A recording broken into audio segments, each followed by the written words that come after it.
On October 13th, 2016, the Phantom of the Opera is scheduled to open in Paris's Mogador Theater. Paris is, of course, the location of the Phantom of the Opera, in the very Gothic Palais Garnier, which has been a key to the success of the production. It's just the perfect Gothic setting for this fantastic romantic horror story. Now, the musical has been running in London for 20 years, but it's never been performed in Paris. And it's getting a little prickly. The Phantom of the Opera is based on a book by the French writer Gaston LaRoux, and there's some kerfuffle afoot. Andrew Lloyd-Webber isn't exactly forthcoming in crediting the LaRoux estate, and since LaRoux is French, that complicates this production in a way that other productions have not been complicated by the question over authorship.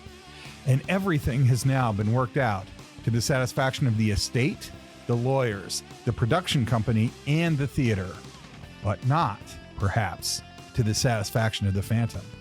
A disaster would strike, exactly as it did in the novel, and the production would never open. And to this day, this classic French story in an iconic French location that is an archetypical example of French Gothic storytelling has not been performed in France. Why? You are listening to part 3 of the Phantom of the Opera series by Theater Histories and Mysteries. In our first episode, we took a look at the book, Gaston LaRoux, his life and how the book came into being.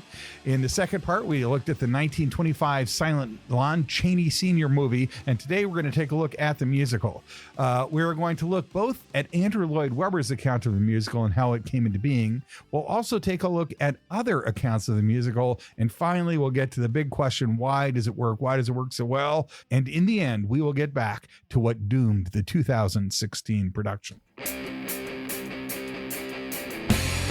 I'm John Bruschke, and you are listening to Theater History and Mysteries, where I take a musical theater production and go into a deep dive on the questions that it raises and the answers that it provides. I hope that this approach will give a deeper understanding about the lessons that the musical has for theater and for life. And I will never miss an opportunity to pursue any mystery, bizarre coincidence, improbable event, or supernatural suggestion along the way because, in the words of Dirk Gently, it is all connected. All right, Phantom of the Opera. How big a deal was this musical? You can't really overestimate it. This musical is the musical. It opens in London's West End in 1986, and it doesn't end till 2020, and probably then only because of the pandemic, or it might still be running. It then made a move 2 years later to New York and opened on Broadway in 1988, and it didn't close until April 16th, 2023. It is the longest running show in Broadway history. It's had over 10,000 performances. It had a Broadway gross of $1 billion, which might make it the most successful entertainment entity of all time until we get to The Lion King. The audiences love it. The critics like it, although you can always find a critic who doesn't. And there's just no doubt that it works. And there's no doubt that not all the musical versions of the Phantom of the Opera are destined to succeed, or at least not as well as this one did. There had been other tries at it, and there have been tries after it, and there have been famously some attempts by Andrew Lloyd-Webber to make a sequel, and none of those have worked as well as this particular show did. So what was it? What made the show such an incredible success? Was it the genius of Andrew Lloyd-Webber? Was it the power of the plot that was originally conceived of by Gaston LaRoux? Was it the ghost of Walt Disney and the Disneyfication of Broadway? Let's just remember that going into the show, Andrew Lloyd-Webber, the author, central producer, and the driving creative force behind it, did have quite a few feathers under his cap. He did Joseph and the Amazing Technicolor Dreamcoat in 1968. He did Jesus Christ Superstar in 1971. He actually had a flop that was called Jeeves that came out in 1974, but he did Evita in 1978 and Cats in 1981. So all of that is to say he had some cash to drop on the Phantom, and drop it he did. Was it the ghost of Walt Disney and the super mega musical Disneyfication of Broadway that accounts for the reason this musical works? We'll take a look at all those questions, and we are going to start with the official Andrew Lloyd-Webber version of the show, how it came into being and what made it successful. All right. When the show came out, it had a companion book that was called The Complete Phantom of the Opera. And it had some introductory chapters, some things that talked about other productions, things that talked about Gaston LaRoux, things that talked about the Paris Opera House. It was written by George Perry, and the research was done by Jane Rice. If you've heard the previous episodes of this, the disappointing thing is whatever research went into this has not been cited. There are no footnotes in there. So when facts are recalled, it is difficult to track them down. Now, when we get to the Andrew Lloyd-Webber version, we just want to know, what did Lloyd-Webber do? And presumably, since Perry and Rice had access to the production, we can just kind of assume that it's coming from the production itself. For the earlier stuff, like what was going on with Gaston LaRoux, there is historical dispute. And so who Perry and Rice are relying on and why they think what they think is difficult to track down. It's probably a coffee table book. Others have described it as such. It's got mostly photos in it, but it does have some important accounts, and it is published in 1987. So kind of coming out contemporaneously with the production itself. And it's definitely the perspective of Andrew Lloyd-Webber and the production team. It's, I believe, commissioned by that group, but at any rate, if they're not working as part of the production team, they're deeply embedded within the Andrew Lloyd-Webber universe. Okay, so here's the description. I'm going to tell it in the way that it comes out in that text, and then I'll circle back to some questions you might ask about this version of it. It starts when there's a guy named Ken Hill who has a Rocky Horror Picture Show version of Phantom of the Opera in mind. And Hill approached Sarah Brightman to be in the show. Sarah Brightman declines, but she's about to marry Andrew Lloyd-Webber, so there's already some connection there. Webber then subsequently sees a newspaper review of the production, and he calls Cameron McIntosh, a producer who has had much success, including Cats. He's done a bunch of things, but Cats is probably the biggest connection the two of them have. So now McIntosh and Andrew Lloyd-Webber, the producers of Cats, approach Jim Sharman, who produced the Rocky Horror Picture Show and others. And he declines. He doesn't want to be a part of the show, but he says that Phantom could be a great romance. Andrew Lloyd-Webber then gets a used copy of the novel. He reads it and is transformed. He likes the fact that Christine at the very end of it returns the ring. And if you haven't heard the last couple episodes, you probably want to go back and give those to a listen. There's a bunch of different possible endings, but in the original book, Christine and the Phantom separate. He gives away his love for Christine, realizes she can't love him back, and releases her so she can give her life with the promise that she return a golden ring to him. And then she does, and that is key to the end of the novel. Andrew Lloyd-Webber loves that romantic touch at the end of it. He likes some humor. He drops another project that he's been doing, and he takes up the Phantom. He says it's the major romantic love story that he's been waiting his entire career to make. He sets his sights on Hal Prince as a director. Hal Prince did the West Side Story. He did Fiddler on the Roof, and he did Cabaret. He also takes a look at it and also says this is a great romance musical just waiting to happen. And because Andrew Lloyd-Webber is Andrew Lloyd-Webber and he's got some successes, he has a private estate called Sidemonton. And at that private estate, he does his own personal kind of theater festival, test run, preview shows in development, like the Andrew Lloyd-Webber Personal Fringe Festival is what he's got going on. So in 1985, he does kind of a table reading or let's call it a workshop version. The cast that he gets is working on Les Mis, and the stage person he gets is from the Royal Shakespeare Company. So that gives you some idea of what this workshop performance looks like. This festival test goes really well. Andrew Lloyd-Webber concludes the director must be Hal Davis, and they've got to remove the Rocky Horror camp from it and just go for it as a great, great romance. Okay, he's removing the camp, and in the spring of 1985, he releases a pop song that is the title track. It's released under the title Phantom of America, and it hits number 7 on the UK charts. The lead singer is Steve Harley of the Cockney Rebels, and Sarah Brightman sings the female lead. This is some solid advanced publicity. The music video has some popularity. People are now anticipating that there's a Broadway component that follows it. He now approaches Alan J. Lerner, the lyricist of Brigadoon, My Fair Lady, and Camelot. He's consulted on to write the lyrics to The Phantom, but he's actually pretty sick. He declines, and pretty soon thereafter, he actually passes, but he agrees this is a great romance. Andrew Lloyd-Webber then turns to Charles Hunt, a 25-year-old newcomer to musical theater to do the lyrics. He agrees that it's a romance, embraces that romantic element, keeps up with Andrew Lloyd-Webber, who's furiously writing the music, and they finish up the score and the lyrics in 3 months. This new version is pretty close to the book, but it has to be adapted for the stage. You can't, for example, do close-ups, which they do in the movie, and there are obviously some things that you can do as internal dialogue in a novel that you can't do in a stage performance. So at the unmasking, they decide that they're going to make many other characters present, and that'll add something to it. And that's one of just a number of changes that Andrew Lloyd-Webber makes to bring this narrative alive. He drops the concept of the Persian. He didn't follow, there was a BBC production of the Phantom of the Opera. He didn't follow that either. The Persian had been a problematic character for the movie. It's central to the novel. And so it's a fairly significant creative choice that Andrew Lloyd-Webber decides the Persian, this sort of detective character, isn't included, and that's also discussed in the previous episode if you want to go back and take a listen to that. He adds Gillian Lynn as a choreographer, and there's not a ton of dance, but she likes the director Prince and agrees to get involved with it, and there's a lot of stage movement that does go on. Eventually, Steve Harley is dropped as the lead. He's bummed. He's got to go back to the Cockney Rebels, I guess. The story goes that when Andrew Lloyd-Webber was picking up his wife from a singing lesson, he heard Michael Crawford in the room as he came out, belting away, and thought that's the voice that he needed for the Phantom. Crawford had already had a run in a show called Barnum. He had appeared in Hello, Dolly. He'd been in a TV series called Some Mothers Do Av'em. I'm probably mucking up the British pronunciation of that.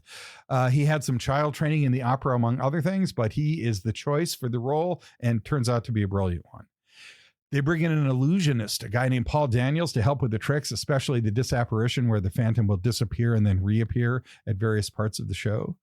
And the Christine part is written for Andrew Lloyd-Webber's wife, Sarah Brightman.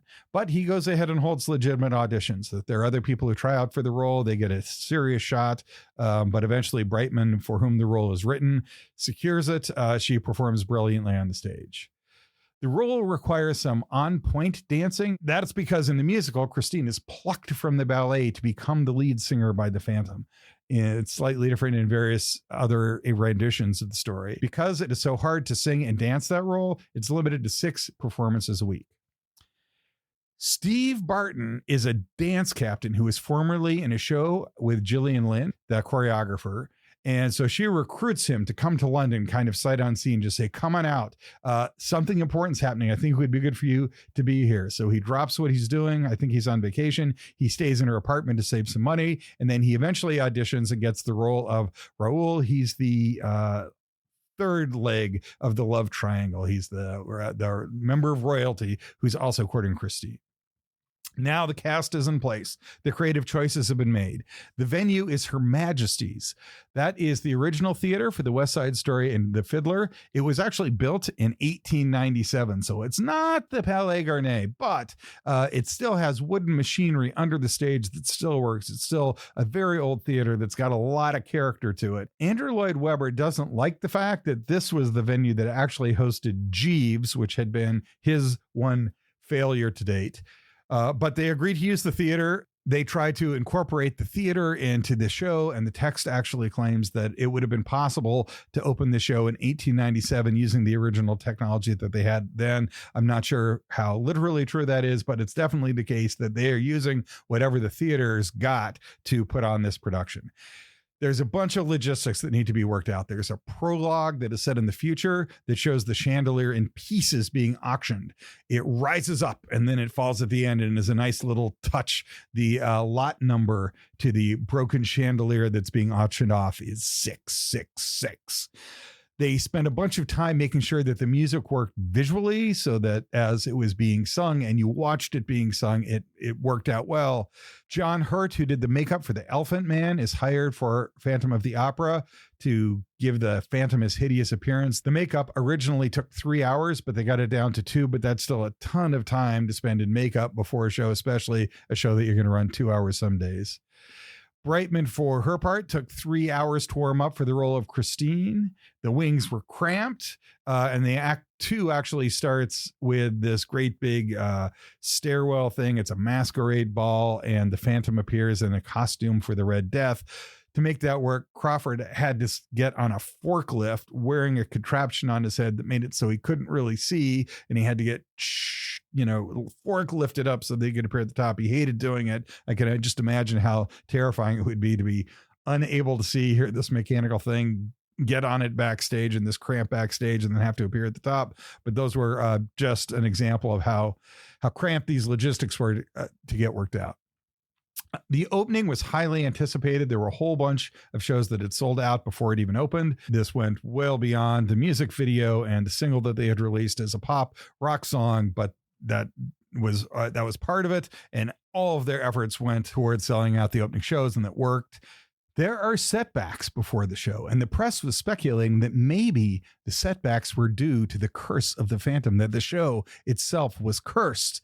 But the authors of the coffee table book, Perry and Rice, just attribute that to the stuff that goes wrong before any show. They don't think there's anything supernatural going on. Doggone it. I've been looking for a supernatural story to go off on since I started this thing weeks ago. I was hoping that'd be it, but it wasn't. The show finally opens on October 9th, 1986. There is very good chemistry between the character of Christine Brightman's character and Eric Michael Crawford's character. This quelled the rumors that Andrew Lloyd-Webber was all about pastiche, says the coffee table book that is produced by the show. The score is atmospheric, romantic, witty. There's a shout out of parody to Meyerbeer, who did these great operas a century earlier. In fact, if you go back and listen to our previous episode on the Phantom of the Opera's origins and what originally inspired it, it was a Meyerbeer opera that was inspiring a lot of what LaRoux had put in the original novel. And so for the score of Andrew Lloyd-Webber to make a shout back all the way to Meyerbeer just shows a deep engagement with the text. Crawford thinks that the key is that Eric has been made sympathetic, and we'll get to that a little bit later, but I completely agree with that. The Phantom of the Opera character is both terrifying and sympathetic. Another significant creative choice was in the movie, the Phantom of the Opera was portrayed as a lunatic who had escaped from an insane asylum, was probably criminally insane. But in the book, he's actually a polymath who has an incredible number of skills and love to give to other people, and that is not recognized by society because of his physical appearance. That characterization of the Phantom comes back in this musical, and it's phenomenal. 2 years later, it moves to New York in the Majestic Theater on West 44th. And here's a direct quote. Here's the way the narrative ends as presented by Perry and Rice. Quote, "It is that insight into prevailing taste, which is then met with offerings of impeccable quality, that he had in common with Steven Spielberg, the most successful director in the history of cinema. Andrew Lloyd-Webber's Phantom in the cinema? He is reticent. Quote, I am a theatrical animal, says Lloyd-Webber in a recent interview with David Frost. But Lloyd-Webber in the cinema with a film director, exclamation point. It could just give us the definitive version of the LaRoux legend, another exclamation point. The coffee table companion book is very excited and believes that not only is Andrew Lloyd-Webber a complete genius of the theater, that he has impeccable taste, puts on impeccable productions, but if this production goes to the cinema, that could be the definitive version of the LaRoux legend of the Phantom of the Opera.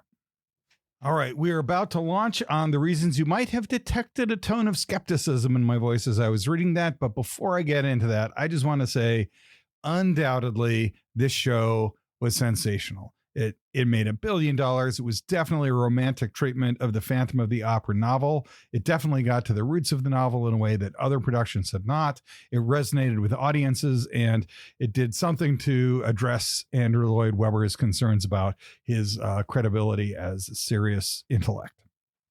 Let us now dive into the question of the book versus the musical. All right. And I'm going to say my background is I'm a college debate coach. It is my deep privilege to be associated with the Cal State Fullerton speech and debate team, which continues to be a force on the national scene to this day.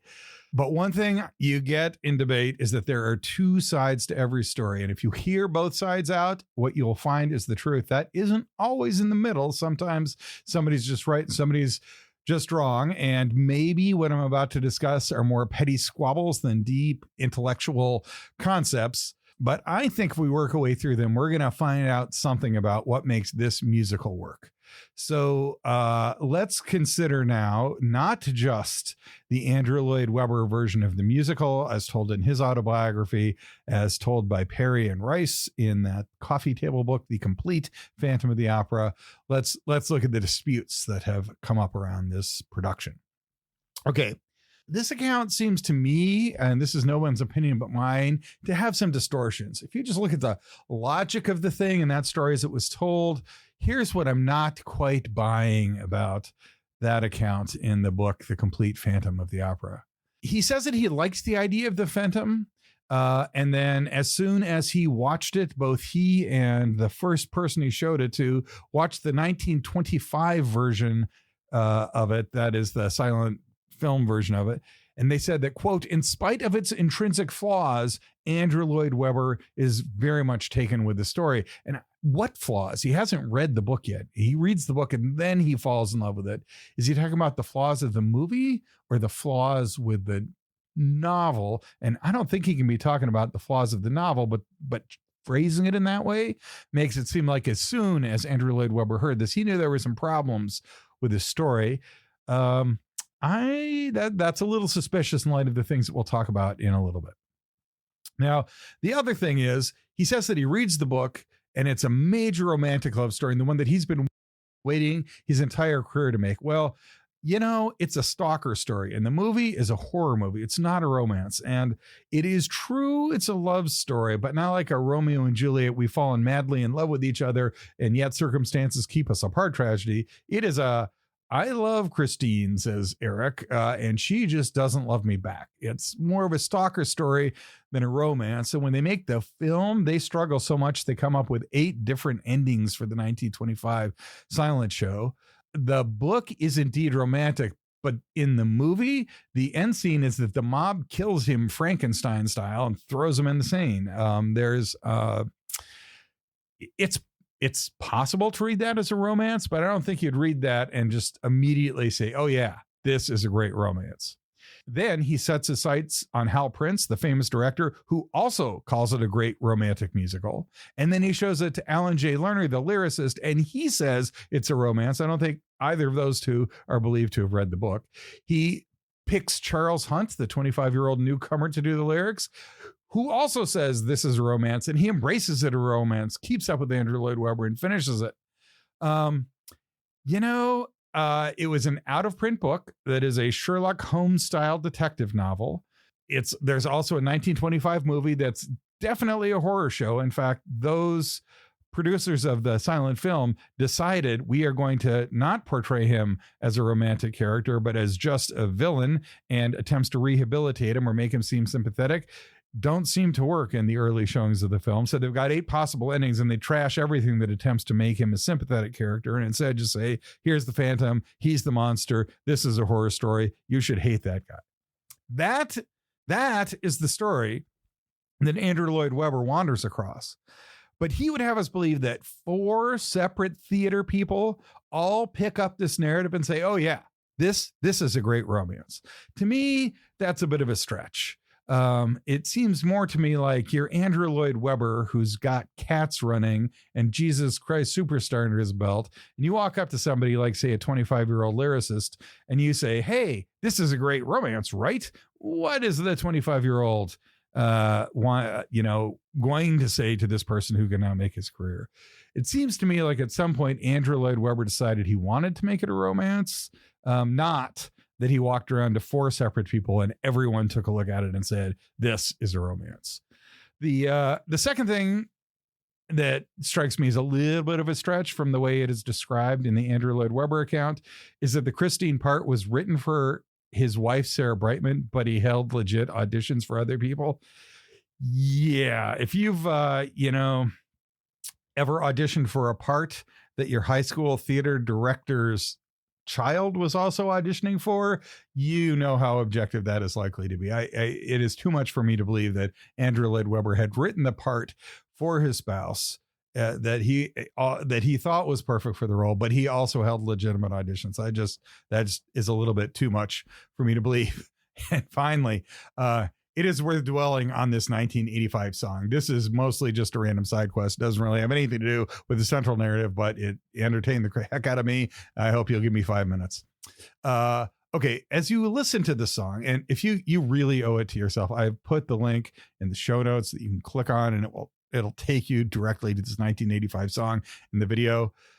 If you heard the first 8 bars, it would not strain your imagination to think that this was a lost song written by Journey. Like Steve Perry could start belting out those first couple of lyrics just as much as Sarah Brightman. But I will say Brightman has definitely got some pipes. Like when she sings in this thing, you can tell this is a professional singer.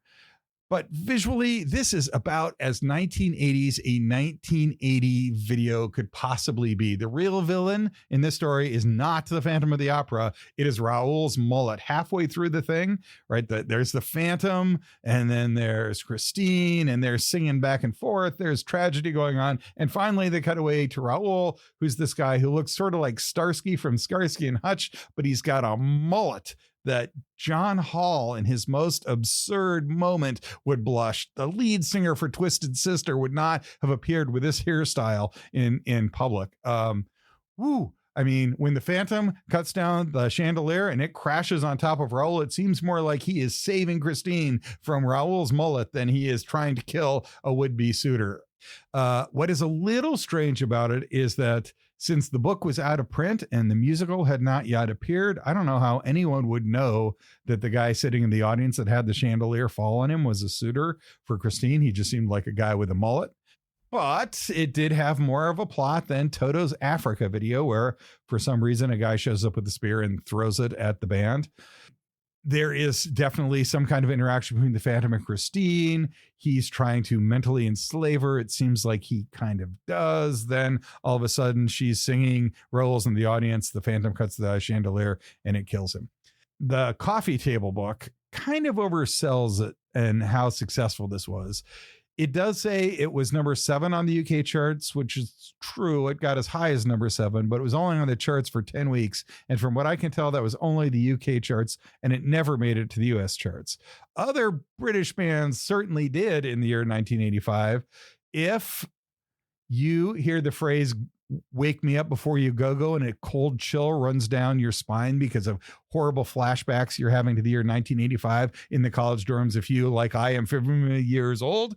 But Wham had the number 1 and the number 3 songs. That was the year Duran Duran came to the United States. There was plenty of room on the US charts for British talent, but the Phantom of the Opera, as sung by the lead singer of the Cockney Rebels and Sarah Brightman, was not one of them. Anyway, here's the point. Not all 1980s cultural products have aged well. That video certainly is not one of them. And the Perry and Rice book kind of exaggerates the extent to which this video produced great advance publicity for the show. But like I said before, you owe it to yourself to watch. And I encourage you to listen to the music.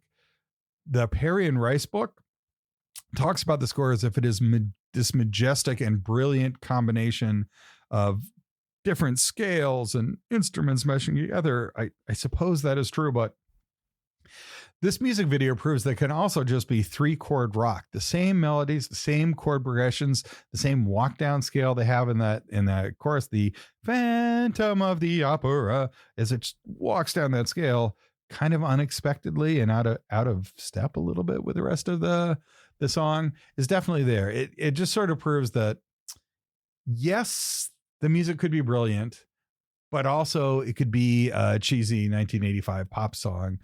Takes a little bit of the shine off the grandeur of this production. So those are the things that kind of set me back a little bit. Like, I'm cheering for you, Andrew Lloyd, and I hear the story that you're telling about how the Phantom of the Opera came to be, and it worked in the end, but I'm just not sure I can fully buy the fact that everybody you showed this to thought it was a great romance, and that your wife just would have won an open audition had anybody or had anyone auditioned, and that music video that you had was great advance publicity, and that it was pre-telling the massive public interest there would be in the story. Which brings us to the second and central question. Is this cheesy Disney pastiche, or is this an engagement with serious literature? That is been what has sort of dominated a lot of the discussion about the Phantom of the Opera. And I'll start by saying not everyone loves Andrew Lloyd-Wright. Amanda Winkler in the Cambridge Opera Journal shows that he's kind of part of this Reagan-Thatcher moment in history. The conservative tabloids and the broadsheets loved the guy, and they were his cheerleaders. There were no government subsidies for this production, and there are in the UK quite a bit. So he took no government subsidies, and he made a huge pile of money. So if you're not in love with capitalism as a moral framework, if you kind of think, sure, the exchange of goods and services is an important human endeavor, but we shouldn't think that that is a moral guide that we should all rise to, he may not be your guy. Andrew Lloyd-Webber is for sure a conservative, and he's for sure a product of the Reagan-Thatcher era of the 1980s. And he was a bit of a glory hog. Raj Shah, who we talked about extensively in the last couple episodes, is a superstar LaRoux researcher. He was the guy who had gone into the French archives. He'd found the original manuscript that LaRoux had written, and from that was able to determine which historical events were the ones that were inspiring LaRoux and hence driving the narrative plot development lines in the Phantom of the Opera, the novel.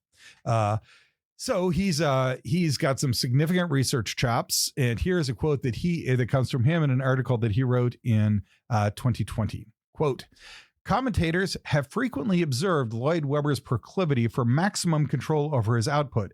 Allegedly, this was once even exemplified in his refusal to credit a hired orchestrator in a production's billing. Even Michael Coveney's largely sympathetic biography quotes David Cullen's frustration with Lloyd-Webber's insistence on sharing with Cullen the credit for the Phantom's orchestrations." End quote. And then he's got the footnotes in there to demonstrate both of those things. There was even some controversy about whether or not Gaston LaRoux should have been credited in the Andrew Lloyd-Wright musical. Andrew Lloyd-Webber musical. This is a quote from Mervyn Rothstein, who is writing for the New York Times.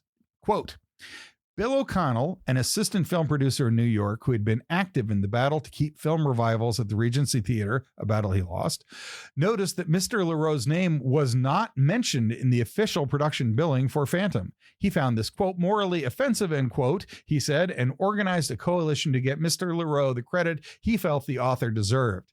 The coalition included the Authors Guild, the Dramatists Guild, PEN, the Mystery Writers of America, and authors Isaac Asimov, Ray Bradbury, Kurt Vonnegut, E.L. Doctorow, and Harlan Ellison. Paul Warner, a lawyer for Cameron McIntosh and the co-producers of Phantom, responded that it had never been the producers or the author's intentions to fail to give the appropriate prominence to the contributions of Monsieur LaRoux, and that a book about the play had devoted a full chapter to him. And I will just interject here to say that is the Perry and Rice book, and there is indeed a full chapter that is devoted to LaRoux. The quote continues, "Nonetheless," Mr. Warner continued, "the producers have agreed to accord Monsieur LaRoux billing in the form of, quote, inspired by the novel of Gaston LaRoux, quote, such a credit began appearing in the show's playbill on Monday. But that wasn't good enough for Mr. O'Connell. The words, quote, inspired by the novel, quote, end quote, minimizes Gaston LaRoux's contribution by implying a distant connection to the novel, when in fact, the show follows the book closely, he said. Based on the novel is the proper credit, end quote. And that ends the quote for the entire New York Times story. So this is all backdrop. Andrew Lloyd-Webber has his detractors. He's a little prickly overall, and there's a strained relationship between the Gaston LaRoux estate, and the literati of the day, who seem to believe that it would have been appropriate for LaRoux to get a credit in Andrew Lloyd-Webber's production. So that's where we now walk even deeper down this rabbit hole into what are the controversies surrounding the Phantom of the Opera. And this gives rise to two controversies, or since this is about theater, I'll call them subplots. Is this high literature or Disney pastiche? And was this a work of genius by Gaston LaRoux that gets huge credit for the success of the musical? Or was Phantom of the Opera a mediocre story that was saved for history by Andrew Lloyd-Wright? I think I presaged that first question, but we now walk into the backdrop of some of the controversy that had been surrounding it. Is this high literature, or is this the Disneyfication of Broadway? Well, here's the case for it being high literature. In this version, Andrew Lloyd-Webber is smarting over critical reviews that gave him the reputation as sort of an intellectual lightweight. Now, his big credits so far are Jesus Christ Superstar and Cats. Neither show has a lot of plot originality. Jesus Christ Superstar, sure, you could say that is the greatest story ever told, that it's a big story, but it's hardly original. And every elementary school theater production that has ever had a scene in the manger has done some version of the Jesus story.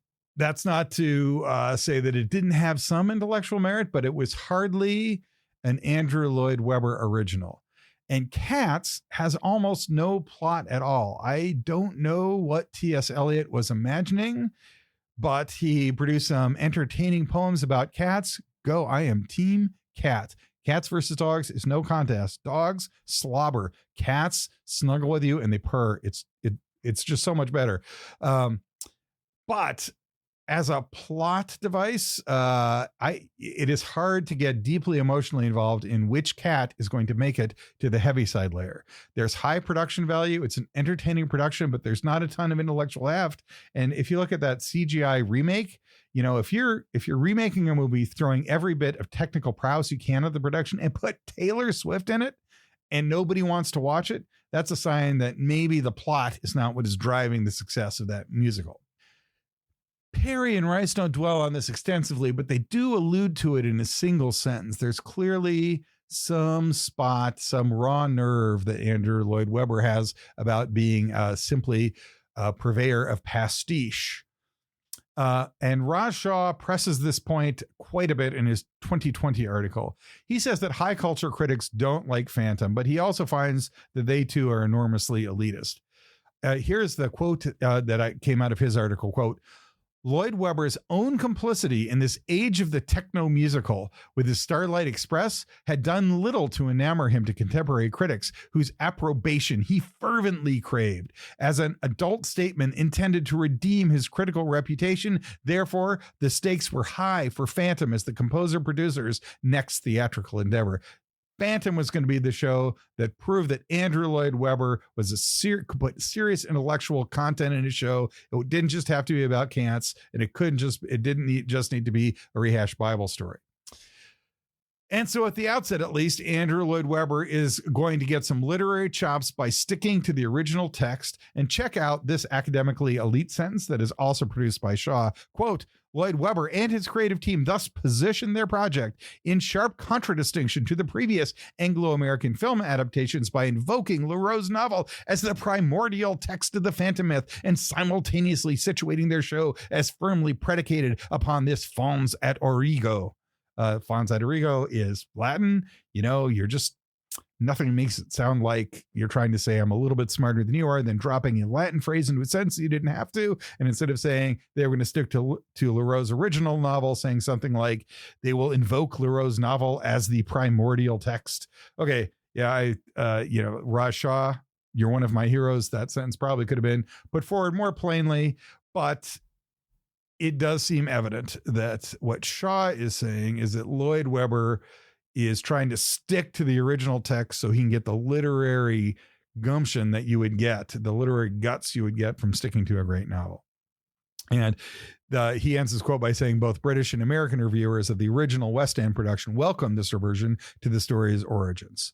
So the idea that this is a show that succeeds because it embraces some great literature and that intentionally that was what Andrew Lloyd-Webber was trying to do, that he knew he needed some intellectual chops, so he was going to turn to some serious literature, and so he turned to the Phantom of the Opera. Now, what strikes me as a point against this point of view is that this is a weird choice. If your point was to link yourself to some tremendous literature, Gaston LaRoux is not Victor Hugo, and he's not Edgar Allan Poe. He's writing detective novels.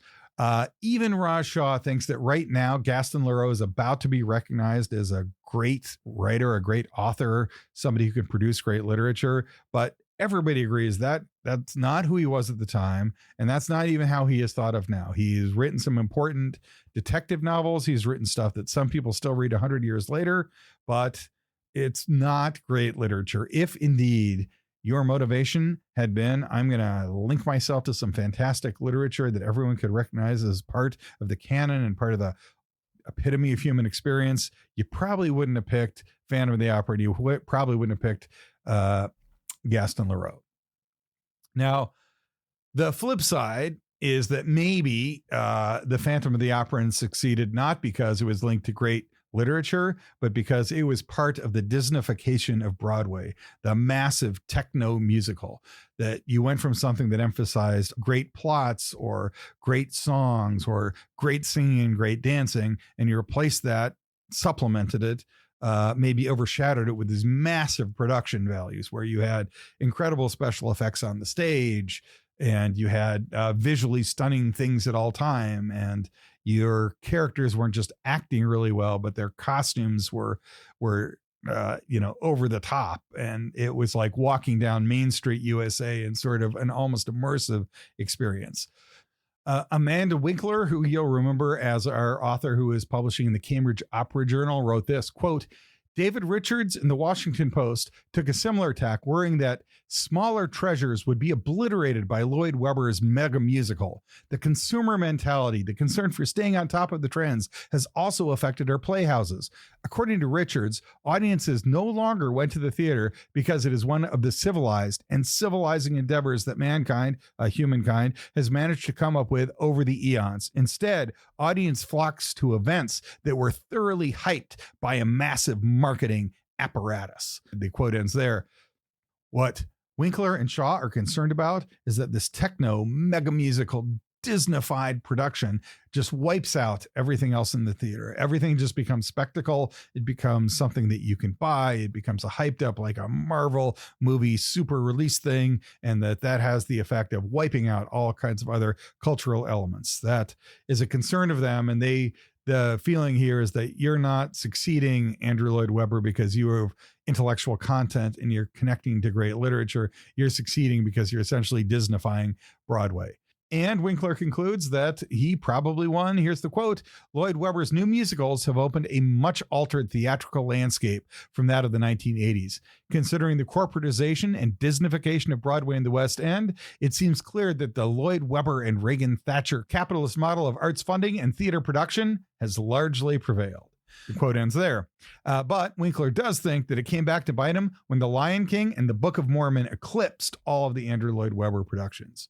And I'm just going to leave it right there. One explanation for the success of the Phantom of the Opera is that it embraces great literature. And another one is that it embraces Mickey Mouse. I'm going to leave that sitting, and this will dovetail one other dispute that will get us to why does this show work? Webber versus LaRoux. Will the real Slim Shady please stand up? Who's the genius here? Here's version number one. After being criticized for not crediting LaRoux, Andrew Lloyd-Webber, who's a little crusty, fires back, and he claims that he's the genius that saved a mediocre book. This is from Shaw, who is quoting Lloyd-Webber's own autobiography. Quote, Lloyd-Webber himself has articulated the first strand of this narrative on multiple occasions, and I'm pausing now, because it is Shaw, God bless you, Ross Shaw, he has 6 different footnotes. If you doubt that Andrew Lloyd-Webber was extending this narrative, was saying this stuff, you could go look up any of these 6 things. And you could decide for yourself if that was true. All right, I'm back onto the quote. One such instance can be found in his autobiography, where he writes, the Gaston LaRoux novel is a very confused confection, sometimes a faux history story, then sporting a touch of George de Maurier's novel, Trilby, next a horror story, then it's a French detective time, and then it's spiced with Beauty and the Beast with a dash of satanic Paganini. In truth, it betrays its penny dreadful origins from the get-go. And later writes Shaw, quote, the insinuation is clear. The musical's commercial success, unequaled by that of LaRoux's supposed opuscule, is invoked to imply its superiority. Phantom continues to trade on this narrative in the age of the social media. In 2014, the Twitter account of the New York production proclaimed, quote, the first publishing of LaRoux's Phantom of the Opera was an ill-received serial novel. Look at what it became. And finally, there's a guy named Forsyth that worked with Andrew Lloyd-Webber who took similar swipes at LaRoux. Quote, LaRoux's slim little book initially provoked merely a brief flutter of interest in France and was disregarded within barely a decade, when only a fluke bringing LaRoux's story back to prominence. This fluke refers to an ostensibly desultory meeting in Paris between LaRoux himself and Carl Laemmle Sr., a founder of Universal Studios. Laemmle's expression of admiration for Charles Garnier's opera house, the story's locale, is said to have prompted LaRoux to gift an unsolicited copy of the novel to him, setting in motion the chain of events that would culminate in Universal's celebrated film starring Lon Chaney. This fable is repeated in the musical's companion book. End quote. That is a reference to the time where Gaston LaRoux apparently just bumped into Carl Laemmle while Laemmle was on vacation, gave him a copy of the Phantom of the Opera. And so says Forsyth, had that incident to not happen, then nobody would have seen the movie and nobody ever would have heard of the musical and the narrative would have died.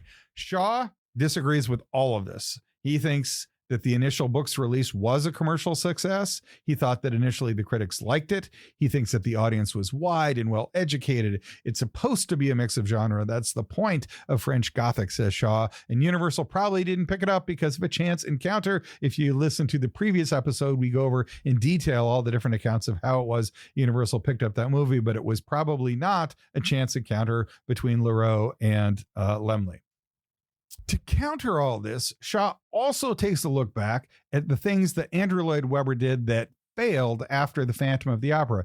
This includes Love Never Dies, the follow-up Broadway production, which was by all accounts a flop. There are a couple critics who sang its praises, but the audience has never embraced it. It did try to have a revival, which also didn't really go anywhere. It's just not.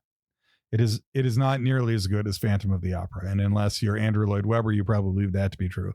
There was also an early 2000s movie that had Gerard Butler in it. That movie also largely failed. It made some money, but it wasn't a huge success. And so Shaw then pointedly asked, hey, Andrew Lloyd-Webber, if you're the real genius behind this, why is it when you did Love Never Dies and you did your movie and you got away from Gaston LaRoux, suddenly you became less successful? So here is my resolution to all of these controversies, which I think can explain why it is The Phantom of the Opera was such a towering success. It's my belief that Andrew Lloyd-Webber just isn't winning this argument. He wants it at both ends. He wants to say that it does have intellectual heft and that I can take on serious materials, but also that he took on a flimsy premise and made it great. And Shaw's retort to that is, if you're so great, how come as soon as you separated from LaRoux and wrote Love Never Dies and that mediocre movie, everything kind of fell apart on you? And I think this round just goes to Shaw. Andrew Lloyd-Webber is trying to argue both sides of the fence on this one, initially lauding that the book was giving him literary credibility as he was starting the project, saying that I wanted to return to the roots of the books as other productions had gotten away from, because the power of this literature had something significant to say. And then later on trashing the book when the LaRouxians were insisting that LaRoux should get more credit for the success of the musical than was due. Andrew Lloyd-Webber is obviously an enormously talented guy when it comes to putting a musical on the stage. The theatrical production value that he has, the choices he makes about how you tell a story in the theatrical format is awesome. But he has a much thinner track record on turning original material into something. I'm not sure it is just his genius that made The Phantom of the Opera come alive with it starting as a mediocre book.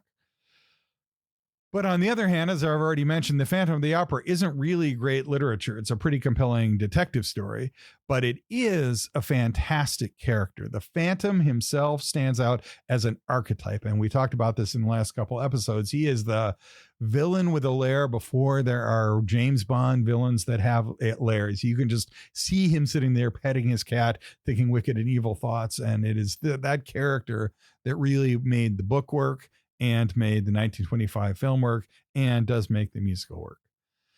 But it's also true that without the movie, there would be no musical and the book would be forgotten. Peter Haining, who wrote an introduction to the Barnes & Noble version of the book, has made this point. And it's also true that without the musical, they would both have been forgotten. The book was out of print when the musical opened, and a 1925 silent film, maybe people could name it, but they wouldn't have said that was a fantastic story. Without this musical, I think both the movie and the book are generally forgotten from time. That something happened. So I think Andrew Lloyd-Webber gets credit, even if he did so by Disneyfication, of taking this story and reanimating it. And the thing that Andrew Lloyd-Webber really got right was that there was a romantic plot to this. The silent movie, as I mentioned, had gone through many incantations, but what they had decided, the producers of the movie had decided, was that the audiences just didn't get Eric as a sympathetic character. He was scary and he scared them, and they should just make him a villain. So they decided he did not have an interesting backstory. He was just a psychopath. So it was a significant choice that Andrew Lloyd-Wright decides, we're going to make this guy sympathetic. Eric returns to a polymath who is deformed at birth, not an escapee from a lunatic asylum. He's made a relatable character who had love to give and talent to share, but was rejected on the basis of his physical appearance. And that, I think, is something that most people can relate to. It is very human to believe that you have more to offer than you're being given credit for, and that everybody out there is all the good-looking, cool kids are looking down on you when you really have more to give.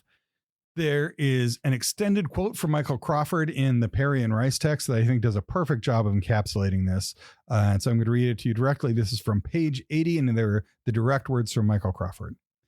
I feel incredibly sorry for Eric. I feel terrific compassion for him. And I think the audience must also, because I've never seen such a reaction from men and women alike.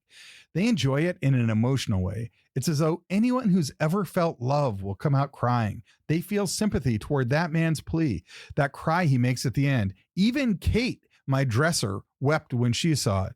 I felt it all from the music that Andrew wrote. From day one, when he played the first 6 bars, that was when I felt the man for the first time. It was the overture. And every night when it starts up, it still puts hair on the back of my hand on end. As I hear it coming over the sound system, I stand up in the dressing room for it, and it's just like the anthem to me. What Andrew Lloyd-Webber did in this production, and what he was able to get Michael Crawford to do when he cast him, was to make that character that was both terrifying and brilliant also become someone that you could relate to and feel compassion for. You could see how deeply he loved Christine, and you could see that it was an authentic love, not just a stalkery thing. And that is what I think the audiences are reacting to in the stage performance. So I think LaRoux created a character compelling enough to carry a novel and a film and then a musical. And I think Andrew Lloyd-Webber was better able to capitalize on the romantic element of that character and do so better than anyone had done before him in all the various incantations. His subsequent forays fell short, according to Ross Shaw, and I kind of agree with him, because they lost the Gothic horror roots, that it's not enough just for it to be a romance. What makes us a unique romance and a different love story is the horror element to it, that it's not just, there are a lot of monsters that want to suck your blood or kill you or get revenge or just take over the planet Earth, but there aren't that many horror characters that deeply, deeply love the people that they are attracted to and the other central characters of the story. That's what I think works. Okay, we are now at the conclusion. We get back to the actual ghost story. Now, I think I've mentioned before, I keep looking for a good ghost story here, and there ought to be a good ghost story that surrounds the Phantom of the Opera. It's the theater. There's superstitions and ghost stories that are involved with theater. Half the people that I talk to, you know, if I'm at a theater party and I see theater people and I have nothing else to talk to them about, I can say, hey, it's a theater you work in, haunted, and they all have a story about why it probably is. And this is the Phantom of the Opera. It's a Gothic horror romance. You would think that if any show produced some stories about ghosts, it would be the Phantom of the Opera. But I got to say, every single time I tried to track down a good ghost story, it got quickly dismissed. There's a story in the Philippines where the reporter asks the producer, hey, is the Phantom of the Opera haunted? And he immediately chuckles and says, yeah, people want to say that it's Phantom of the Opera, but it's just the stuff that goes wrong with it. In the complete Phantom of the Opera by Perry and Rice, as I mentioned before, they were asked this question. Is the production haunted? And they just said, things go wrong in theater. It's not the Phantom. Maybe there's not a good ghost story about the Phantom because the Phantom is supposed to be a real person. It's not an actual ghost. This is not Patrick Swayze romantically making pottery with Demi Moore. This is supposed to be a brilliant guy who's been rejected by society with a chip on his shoulder about something that brings his force of will into the theater, imposes his creative vision, by pulling traps and levers, by making the machinery of a theater go wrong and amiss until his version comes through. But The Phantom of the Opera is a French story, and it's about an iconic French location. It's been performed all over the world, this production. Shouldn't it have been performed in France? Well, it was supposed to open in France on October 13, 2016. That was the date it was set to open. But on September 25th, there was a fire, and it burnt the stage floor and the set pieces, and it was bad. I put a Tumblr image into the show notes. Take a look at it. This was not a small amount of fire damage. This was something that took a significant toll on the theater. That fire first delayed the production and its opening, and then postponed it indefinitely. And then on March 1st, 2017, Broadway World announced that it was canceled. The show that opened instead of Phantom of the Opera, the most French of all stories, was Grease, about as American a production as you can possibly get. Now, I'm not saying that there's a real ghost here, or that there's a phantom, or there's a real human who has a brilliant but tortured mind that was lurking in the basement of the Mogador Theater. But if there was, isn't this exactly the plot of Phantom of the Opera? If you really felt that the French story, Phantom of the Opera, should not be retold by the American Andrew Lloyd-Webber, that you really thought that Lloyd-Webber was taking liberties that ought not be taken, was failing to credit Gaston LaRoux, did not truly understand the depth of the Paris Opera House, and was misunderstanding what was originally intended for the character. If you were such a person and you lived in the catacombs under the theater and you wanted to stop the production, isn't the way you would stop it by starting a fire that canceled the show and put Grease in its place? Yeah, it probably didn't happen, but boy, that would have been a good story if it had. All right, that will do it. That's as close as I can come to a good ghost story about the Phantom of the Opera. The next time we are going to move on from this production, we will take a look at Les Mis. We'll take a look at the book. We'll take a look at the French Revolution. We'll take a look at the musical, and we'll try to figure out how close the three of those align. Thanks a bunch. Thanks for listening to me, and that'll do it for this episode of Theater History and Mysteries.